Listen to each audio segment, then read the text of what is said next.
Kidnap them! Please help us. They have a gun.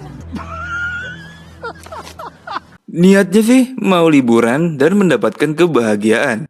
Malah diculik dan dijadikan pemuas nafsu semua warga desa. Kali ini gue akan mengajak kalian untuk nonton sebuah film berjudul Even Lambs Have a Teeth.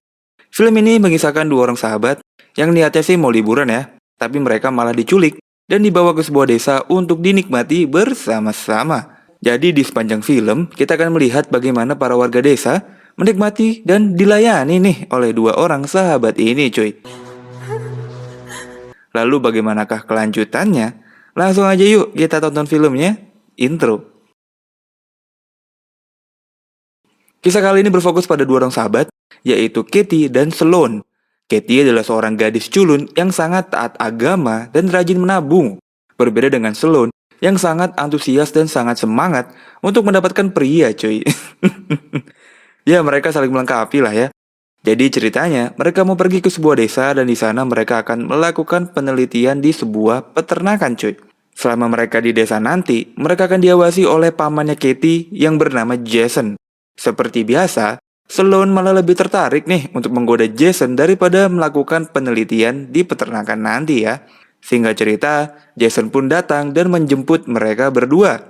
Tidak lupa sebagai anak yang berbakti, Katie pun pamit kepada ibunya sebelum pergi ke luar rumah. Di sepanjang perjalanan, Sloane gerak cepat dengan selalu menggoda Jason dan mencari celah kali-kali nih. Si Jason suka dengan gadis muda.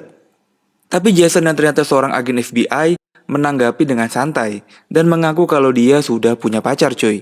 Bener aja, mereka pun diajak ke rumahnya Jason. Di sana juga ada Gemma, pawangnya Jason nih. Walaupun sudah tahu kalau Jason punya pacar, lagi-lagi Sloane tidak mudah menyerah dengan menggoda Jason lagi cuy. Nah, keesokan harinya, mereka berdua pun diantar ke halte bus yang nantinya akan membawa mereka ke desa yang mereka tuju. Mereka berdua pun masuk ke supermarket, dan dari sana mereka dapat info kalau bus akan datang 1 jam lagi. Di saat yang bersamaan, mereka bertemu dengan dua bocah warga lokal yang tersenyum kepada mereka. Seakan-akan mereka memberi ucapan selamat datang kepada Katie dan Sloane. Sambil menunggu bus, Jason meminta Katie untuk selalu membalas pesannya Jason dengan berbagai kode rahasia, yang dimana Katie akan menuliskan nama-nama buah di akhir pesan sesuai dengan alfabet. Setelah sepakat, Jason pun pergi meninggalkan mereka berdua. Nah, sambil nunggu bus, mereka pun mampir beli kopi. Tiba-tiba dua anak muda lokal tadi kembali muncul dan kembali tersenyum kepada mereka. Dengan muka yang ramah dan sopan, mereka pun memperkenalkan diri. Bernama Jed dan Lucas. Mereka berdua menawari untuk mengantar Katie dan Sloane ke peternakan. Tapi Katie teringat kepada nasihat Jason untuk tidak percaya pada orang asing. Dia pun menolak ajakan mereka. Tapi Sloane yang memang sudah hangat nih ya, dia pun malah marah-marah cuy kepada Katie dan kembali memanggil Jed dan Lucas untuk ikut bersama mereka. Dengan sangat semangat, mereka pun bergabung bersama Jed dan Lucas. Walaupun di perjalanan mereka mulai merasakan ada sesuatu yang aneh. Mereka di bawah, menjauhi desa yang mereka tuju. Malah mereka dibawa ke sebuah rumah yang ternyata ini rumahnya Jed dan Lucas. Mereka pun disambut oleh ibunya Jed dengan senyum di wajahnya. Ibu ini mempersilahkan mereka untuk masuk untuk menikmati secangkir kue dan semangkuk teh hangat. Katie juga sempat membalas pesanan Jason dan memberi kode kalau mereka sangat aman. Kue pun datang, mereka pun menikmati dengan sangat lahap. Namun tiba-tiba Sloane merasa pandangannya kabur dan kepalanya pusing dan ternyata di dalam kue dan teh mereka minum udah ada obat bius. Mereka pun berlari dari rumah tapi karena udah sempoyongan, Jed dan Lucas dengan cepat bisa menangkap mereka dan dikembalikan ke dalam rumah. Singkat cerita mereka berdua pun terbangun dengan keadaan terikat dengan baju seadanya di tengah hutan dalam kontainer cuy.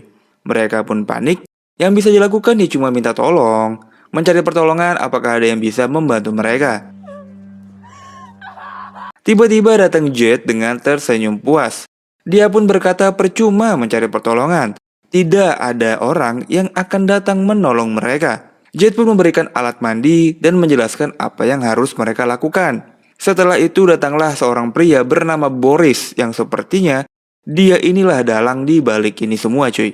Di sini Boris marah-marah karena mereka menggunakan truk miliknya untuk menculik mereka. Selain itu Boris juga menanyakan kode rahasia yang selalu Katie berikan kepada Jason. Jadi mulai sekarang Boris lah yang membalas pesannya Jason ya. Tapi karena kesibukannya Jason, pesannya malah dibaca oleh pacarnya yaitu Gemma.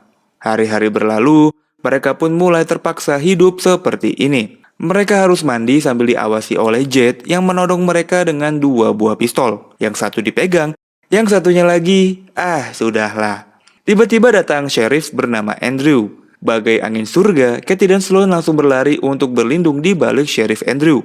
Ternyata sheriff ini adalah bagian dari mereka juga cuy.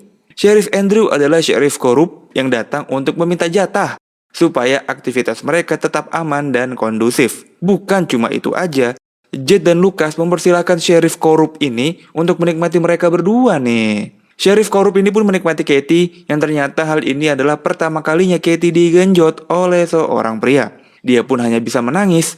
Kenapa semua ini terjadi kepada dirinya? Sedih banget ya. Di sisi lain, Jason akhirnya sadar kalau pesan yang Katie kirim ada yang aneh.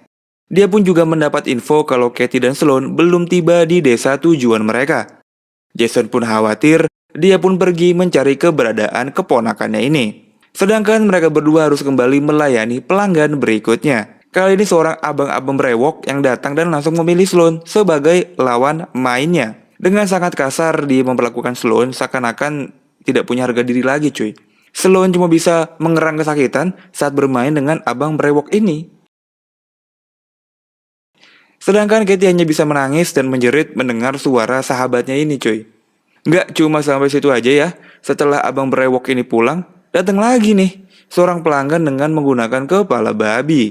Dengan sangat misterius, kepala babi ini mengendus dan memilih mana yang akan dijadikan lawan bertandingnya. Kali ini Sloan adalah wanita yang tidak beruntung, harus bermain dengan si kepala babi. Mereka berdua pun hanya bisa menangis seakan-akan kehidupan mereka langsung berubahlah 180 derajat dalam hitungan hari. Singkat cerita, Jason pun sudah tiba di desa dan langsung menuju kantor sheriff. Yang dimana Sheriff Andrew adalah kepala sheriff di sana cuy. Waduh. Jason pun memperkenalkan diri sebagai agen FBI. Dia datang mencari keponakannya yang hilang di desa ini. Keponakannya juga mengirim kode yang aneh kepada dirinya. Tapi sheriff korup ini menanggapi dengan santai seakan-akan tidak ada yang terjadi. Dia masih bisa senyum, padahal dia udah menggenjot Katie ya kan? Sheriff korup ini pun menenangkan Jason. Dia berjanji akan menemukan Katie dan Sloan lalu memberitahu Jason. Sheriff korup ini pun langsung memberitahu Boris kalau FBI sudah turun tangan mencari kedua bocah ini. Boris pun kembali marah-marah kepada Jet. Dia nggak mau aktivitasnya diendus dan digerebek sama FBI. Karena menurutnya, kalau FBI sudah turun tangan, urusannya bisa jadi panjang. Boris pun minta pada Jet untuk menghabisi mereka berdua aja deh. Yang diam-diam, Katie menguping pembicaraan dua manusia ini cuy. Jason juga nggak mau menyerah. Dia pun mulai melakukan penelusuran sendiri. Sebagai anggota FBI, dia sudah biasa dan ahli. Dia datang ke warung kopi dan bertanya-tanya tentang dua keponakannya ini. Untungnya, abang-abang di sana sangat baik cuy, menceritakan hal yang sebenarnya.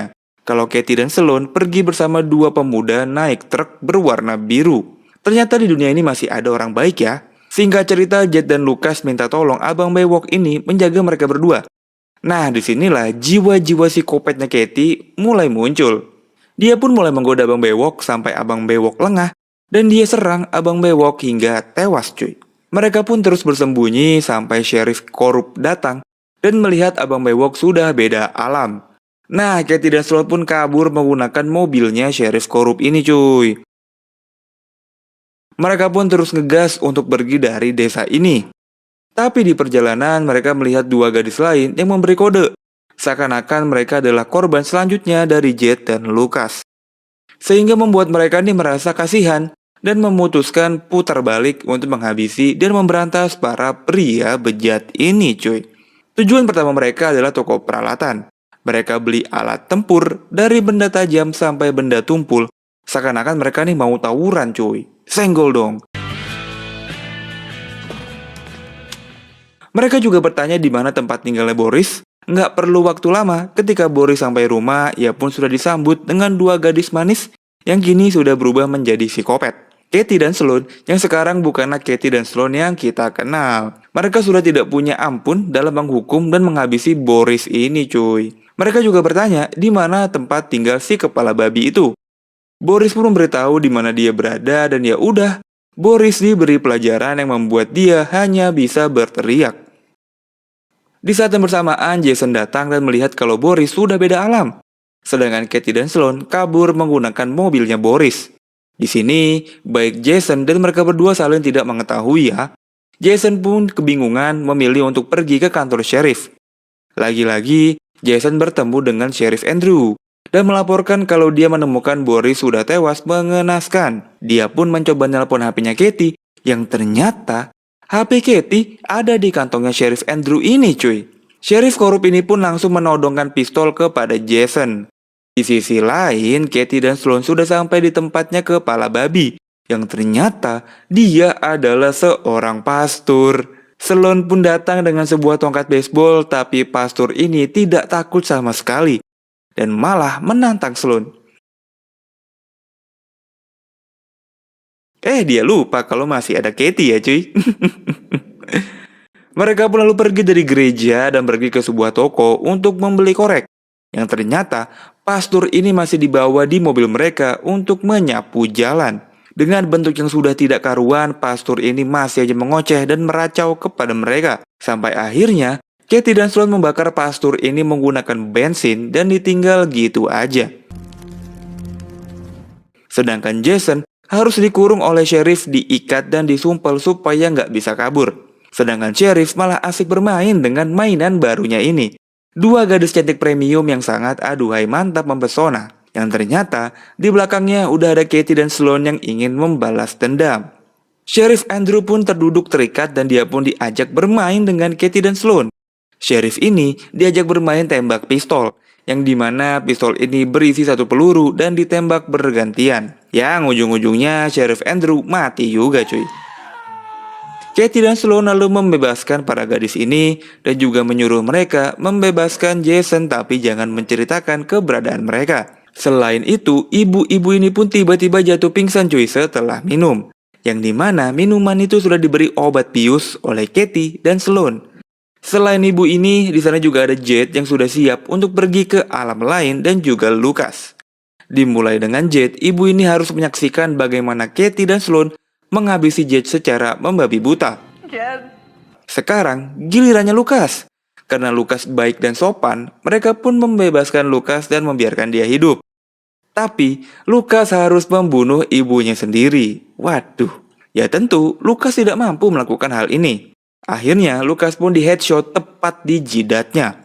Setelah itu, pistolnya pun ditaruh di tangannya Lucas untuk menghilangkan sidik jari mereka. Akhirnya, kita sampai di hidangan penutup. Mereka bermain potong rumput di muka ibu ini cuy. Singkat waktu berlalu, mereka berdua pun terus berpetualang menjadi wanita yang lebih tangguh lagi. Tapi di akhir film kok kita melihat ada orang yang kembali merekrut para wanita ya. Film ini sangat menarik. Bagaimana karakter utama di film ini yang pada awalnya sangat tersiksa, tapi bisa membalikan keadaan dengan epic comeback dan menghabisi para orang-orang yang dengan tega melakukan ini semua kepada mereka. Di film ini juga ditunjukkan sebuah realita yang terjadi di masyarakat, di mana seorang sheriff yang harusnya menjadi pengayom dan pelindung masyarakat malah menjadi sheriff korup dan justru melindungi aktivitas ini semua. Juga ada seorang pastor yang harusnya menjadi contoh umat beragama, dia malah punya sisi gelapnya tersendiri. Selain itu, di film ini kita bisa melihat Jason yang sebagai agen FBI, dia rela melakukan segalanya untuk keselamatan keluarganya cuy, karena keluarga adalah yang utama. Jadi gimana film ini menurut kalian? Tulis di kolom komentar ya. Makasih yang udah nonton sampai habis. Like dan subscribe. Gua cabut, tetap semangat dan bye-bye.